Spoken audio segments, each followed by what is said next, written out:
Kaixo, eta ongi etorri beste yoga saio batera. Gaur, mendi sorginduaren ipuina kontatuko dizuet. Eta zuek, ipuinean agertzen diren mugimenduak jarraitu beharko dituzue. Prest zaudete? Hasi egingo gara. Eguna eguzkitsua da. Eta Jonek eta Amaiak paseotxo bat ematera mendira joatea pentsatu dute. Etxetik atera eta mendi aldera abiatu dira. Tipitapa, tipitapa, tipitapa. Eguna zoragarria dago eta pozez zoratzen daude. Bat-batean, zubi batera iritsi dira. Biek zubia zeharkatu dute.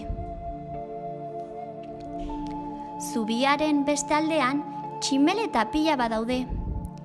Tximeletek kolore askotako hegoak dituzte.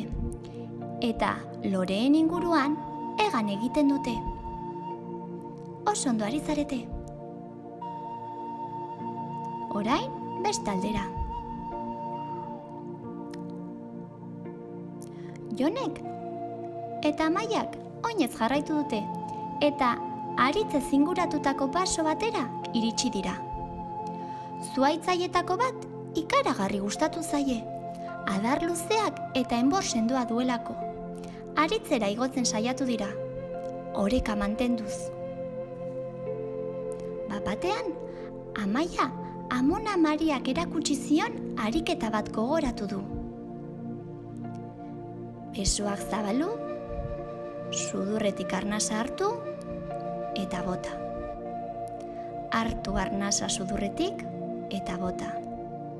Azken aldiz, hartu arnasa sudurretik eta bota hotik.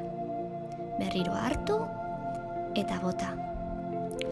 Jon eta Amaia hain erlaxatuta daudenez, lurrean etzan eta lasai-lasai gelditu dira.